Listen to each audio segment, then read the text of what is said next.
ఓటమి తప్పదని జగన్ చేతులు ఎత్తేసాడు. ఒక రకంగా చాలా పెద్ద పదవి ఇది. కానీ జరుగుతున్న విషయాలన్నీ కనుక చూస్తూ ఉంటే అలాగే అనిపిస్తుంది. అసలు అకస్మాత్తుగా ఏమైంది? కొంచెం రియాలిటీకి వెళ్ళి మాట్లాడుకుందామా? గతం చూద్దాం, వర్తమానం చూద్దాం, భవిష్యత్తును మాట్లాడదాం. గతం ఏం చూద్దాం. 175 స్థానాలకు గాను 2019 అసెంబ్లీ ఎన్నికల్లో 151 స్థానాలు గెలిచారు వైసీపీ వాళ్ళు. నేను మరలా చెప్తున్నా, 151 స్థానాలు వస్తాయని వైసీపీలో ఒక్కరు కూడా అనుకుని ఉండరు, ఇంక్లూడింగ్ జగన్మోహన్ రెడ్డి. బట్ వచ్చాయి. ఎలా అంటే జనసేన కావచ్చు, రిమైనింగ్ వాళ్ళు ఓట్లు చీల్చారని అనుకోవాలి.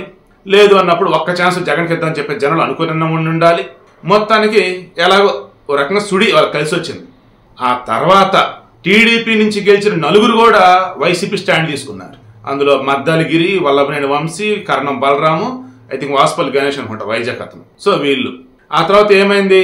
అసలు అడుగడుక్కి కూడా అది కరెక్టా కాదని ఆలోచన కూడా లేదు. అసలు తిట్టుడే తిట్టుడు, తిట్టుడే తిట్టుడు. ఓరు దీని అమ్మ జీవితం ఏంద్ర అయ్యా ఇది? అసలు రాజకీయమైన భాష లేదన్నప్పుడు ఇంకేదా డాష్ భాష అని నాకు అనిపించింది. మీతో కూడా చాలా మందికి అనిపించింది. ఎందుకంటే అసలు ఎవరి నుంచి కదిలించినా సరే జగన్ అద్భుతం చేస్తాడు, జగన్ ఏదైనా సరే చేస్తాడు అన్నట్టు. 1 year 2 years అయిపోయింది. దానికి కూడా కరోనా ఇవన్నీ అయినాయి కదా. ఇక మనోడు పరిపాలన మొదలైంది, సవ్యంగా అంతా నడుస్తున్న మూమెంట్లో ఇక అర్థమైపోయింది. ప్రత్యేక హోదాకి సంబంధించి గెలిచారు, ఇంకా పదవి ప్రమాణ స్వీకారం కూడా చేయలేదు. దానికి ముందే చేతులు ఎత్తేసారు. ఏమని? ఢిల్లీలో ఆయన ఈ బీజేపీకి ఫుల్ మెజారిటీ ఉంది, సో వాళ్ళు సింగిల్గానే ప్రభుత్వం ఫామ్ చేయగలరు, ఇక మన అవసరం ఉంది, మన అవసరం వచ్చిన ప్రత్యేక హోదా అడుగుదాం అని చెప్పి అప్పుడు జనానికి అర్థమైంది. ఇక్కడ తేడా కొడుతుంది.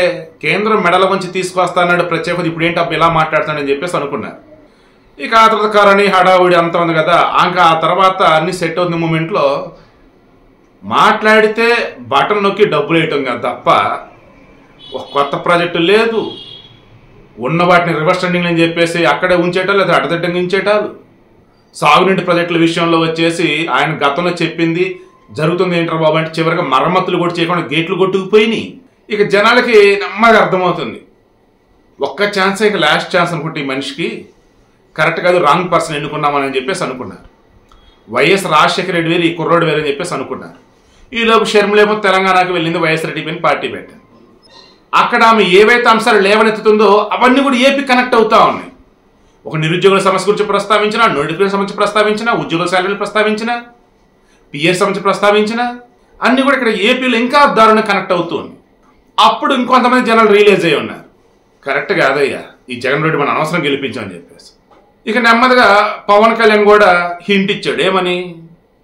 నేను 2019లో చేసినట్టు ఎక్స్పెరిమెంట్ చేయను, నేను బలి పశువుని కాను, ఈసారి ప్రభుత్వ వ్యతిరేక ఓటు చేల్చనేమో, అన్నింటికి మించి 10 అడుగులు కింద దిగేసరి పొత్తులు పెట్టుకుంటా ఉన్నాడు. ఇక అప్పుడు నెమ్మదిగా ఈ రాజకీయంగా ఉన్నటువంటి వాళ్ళు కూడా అలర్ట్ అయ్యి ఉన్నారు, ఈసారి జగన్మోహన్ రెడ్డి గెలవడు, వైసీపీ రాదు అని. దాంతో టీడీపీతో టచ్లో కొంతమంది, వైసీపీతో టచ్లో జనసేనతో టచ్లో కొంతమంది ఇలా ఉన్నారు. తీరా జగన్మోహన్ రెడ్డి ఇస్తున్న టాస్క్లు ఏంటి వీళ్ళకి అంటే, నియోజకవర్గానికి సంబంధించి ఫండ్స్ అడిగితే ఫండ్స్ ఇవ్వకుండా, అదేమంటే చంద్రబాబుని తిట్టాలి, చంద్రబాబుని తిట్టాలి, లోకేష్ని తిట్టాలి, పవన్ కళ్యాణ్ తిట్టాలని చెప్పి స్క్రిప్ట్లు ఇస్తూ ఉంటారట. ఈ విషయం ఆ పార్టీ నుంచి బయటకు వచ్చిన వాళ్ళు చెప్పినవే, నేను కాదు, వాళ్ళు చెప్పినవే. ఓకేనా?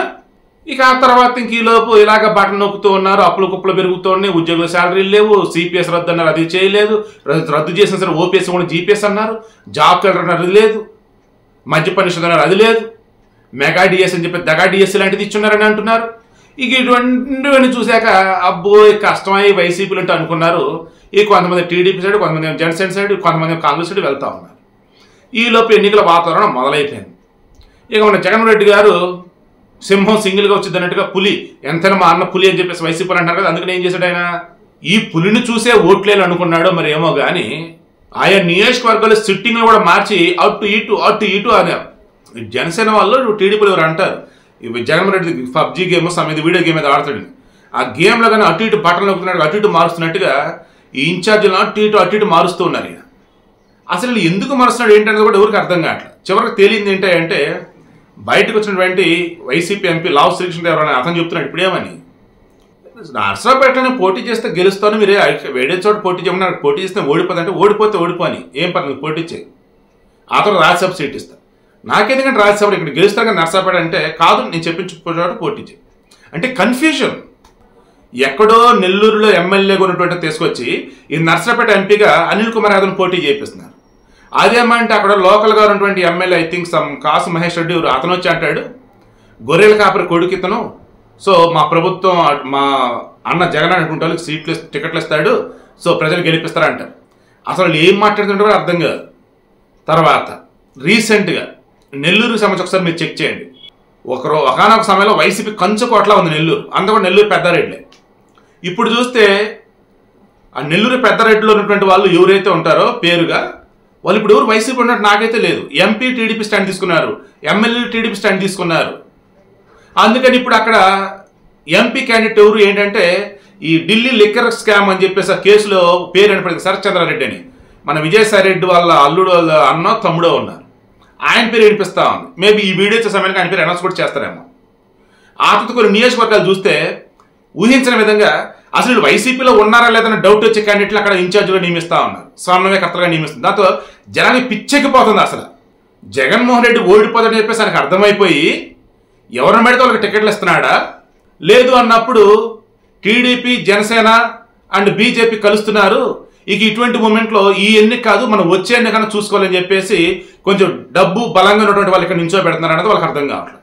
బట్ ఒకటి మాత్రం క్లారిటీ వచ్చేసింది, ఖచ్చితంగా వీళ్ళు గెలుస్తారు పలానా చోట అంటే అక్కడ అభ్యర్థులు నించో పెడతలేదు ఈయన. ఒకవేళ అక్కడ అభ్యర్థులు గెలిస్తే రేపటి రోజు ఈయన మాట అనకుండా వేరే సైడ్ వెళ్తారని చెప్పేసి నేను అనుకుంటా ఉన్నాడు. దాంతో అక్కడ గెలిచే అభ్యర్థి నన్ను చూసి గెలవాలి అంటే ఇన్ ద సెన్స్ ప్రజలు జగన్ చూసి ఓటేయాలి, ఆ అభ్యర్థిని కాదు.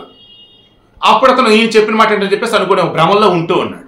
బట్ నాకు అనిపిస్తుంది టీడీపీ జనసేన బీజేపీ కలిసి 160, 170 కూడా సీట్లు సాధించవచ్చు. ఎందుకంటే జనాలు విసిగిపోయి ఉన్నారు. వైసీపీ అంటే ఇచ్చిన హామీలన్నీ కూడా తొంగలో తొక్కేశాడు. షర్మిలని సూటిగా ప్రశ్నిస్తూ ఉంది, స్క్రిప్ట్ లేకుండా చించి పడేస్తూ ఉంది అసలు డైలాగులతో జగన్ పరిపాలనని. జగన్ రెడ్డి స్క్రిప్ట్ లేకుండా ఒక మాట మాట్లాడలేకపోతున్నాడు. దాంతో జనానికి అర్థమైపోయింది వైఎస్ఆర్ నిజమైనటువంటి వారసురాలు షర్మిల అండ్ వైఎస్ఆర్ అభిమానులు ఉంటే కాంగ్రెస్ పార్టీ సైడ్ చూడాలని డిసైడ్ అయిపోయినారు. కాదు మనం అభివృద్ధిని చూసి ఓటేయాలి, మంచి మనిషి చూసి ఓటేయాలనుకుంటే చంద్రబాబు ఈ పవన్ కళ్యాణ్ బీజేపీ పొత్తును చూసి ఓటేకి తప్పదన్నట్టు వాళ్ళకి అర్థమైపోతా ఉంది. సో రానున్న రోజులలో అసలు వైసీపీలో ఉంటారా ఉండరా అన్నది కూడా అసలు ఎవరు క్లారిటీ ఉండటం వల్ల అంటే వైసీపీలో నాయకులు ఉంటారా ఉండరా అన్నది ఒకటైతే అసలు ఈ వైసీపీ ఉండితే లేదా అదొక డౌట్ అనమాట. ఎందుకంటే జగన్ ప్రజెంట్ ఆయన పొజిషన్ చూస్తే ఆల్మోస్ట్ చేతులు ఎత్తేసినట్టు అతను ఇంకా గెలిచేది లేదు ఏమి లేదు. ఇక్కడ కనీసం ఒకగానే కోరుకున్నట్టు ఎన్నికల్లో పోటీ చేయడం అతనికి. సో టికెట్ ఇస్తున్నాను నించు అన్నట్టుగా ఎవరికి పడితే టికెట్లు ఇస్తా ఉన్నారు. అండ్ జనాలకి ఏ మాత్రం పొలిటికల్ నాలెడ్జ్ ఉన్నా జనాలు ఏ మాత్రం ఒక్కసారి అంటారు భూతకాలంలో ఏం జరిగింది, దట్ మీన్స్ గతంలో ఏం జరిగింది చూసుకున్నా, వర్తమానం ఇప్పుడు ఏం జరుగుతుంది చూస్తున్నా, భవిష్యత్తులో ఏ డెసిషన్ ఏంటి అనేది వాళ్ళు ఇస్తారు. ఏ రకంగా వైసీపీని ఇంటికి పంపే విధంగా నాకైతే అనిపిస్తూ ఉంది.